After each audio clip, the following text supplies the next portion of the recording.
Welcome back to update number 17, and I have started on the retaining walls for the branch line, and I'm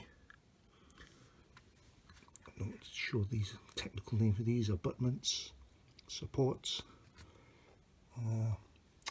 Those were scratch built, and I will show you how I did those in a second, but this is the result for this section of the track.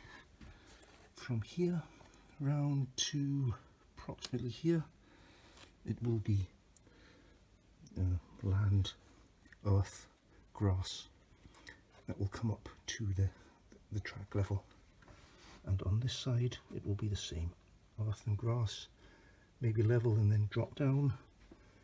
And over here, this actually is going to be cut back just a little bit there to make that more rounded for that corner. So how did I do those abutments? Well, what I had in my spares box, various bits and pieces from old bridges, viaducts, platforms, as you can see, glass bits and pieces which I just kept, never threw away.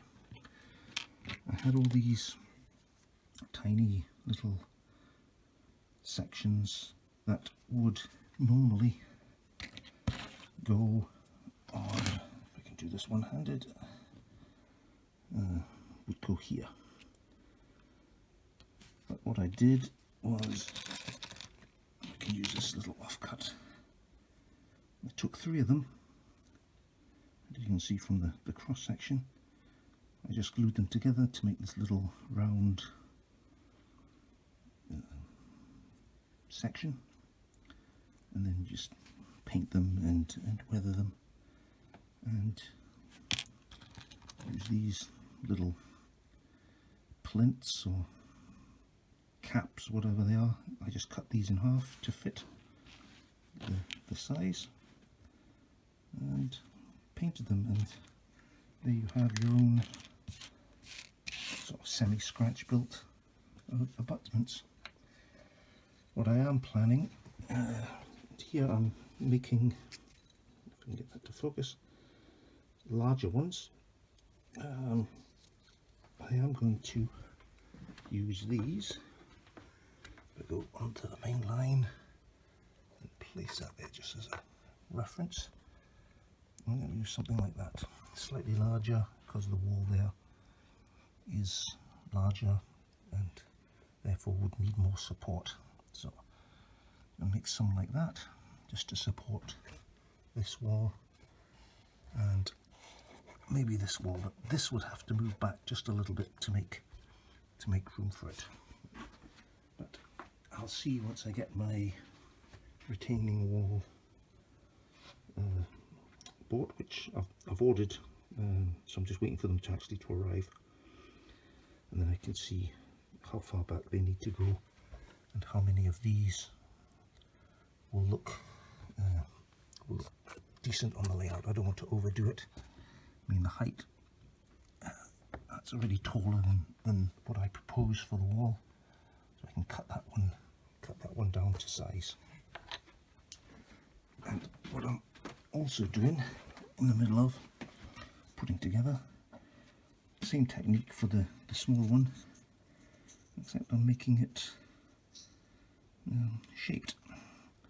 Let's see how that turns out. I'm just making 2 of them at the moment, because I do have plenty of these small pieces, so I can experiment just a little bit and try and see how that looks once that's all glued together and sanded down. The only issue that I have is, I can focus, it's really just a tiny issue, some of the bricks don't match up from one side to the other. So to make that more presentable, I will sand the seams down, and then with a modelling knife cut some grooves into the sections here, just to make it a bit more realistic, or not as noticeable that they don't match. If I just, as you can see, this side here seems to match quite well, but this one doesn't match around here, so I just need to do a little bit of work on that. But that's a very tiny detail, and when you look at it from far away, especially once it's been weathered and installed on the layout, I don't think you'll actually even notice it, but I'll try and tidy that up as much as I can.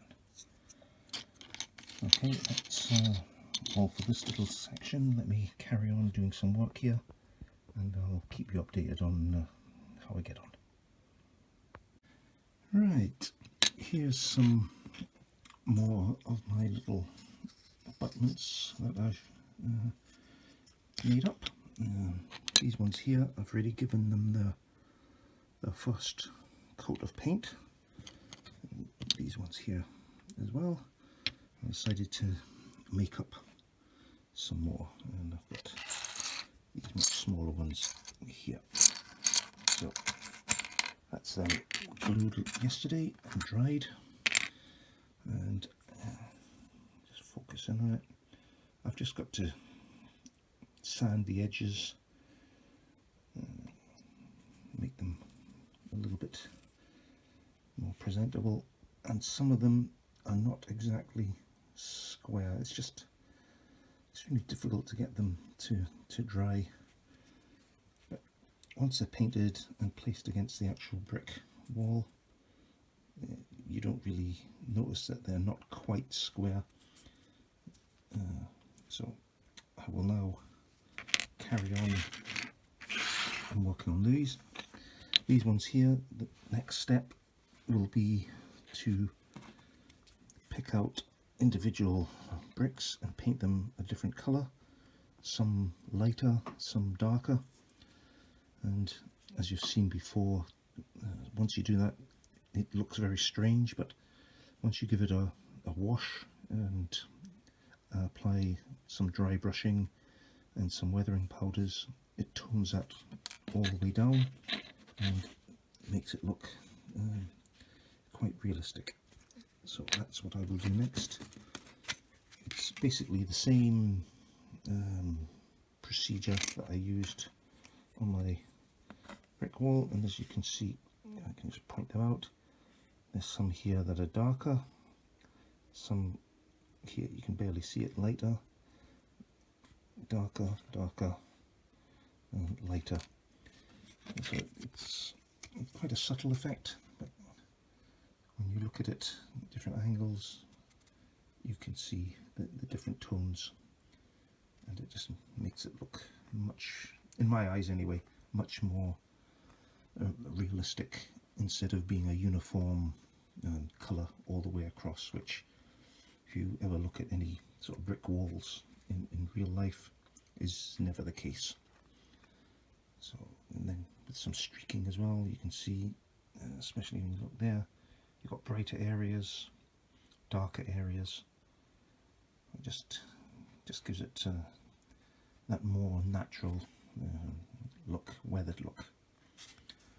Okay, I will continue with that and see how I get on with these.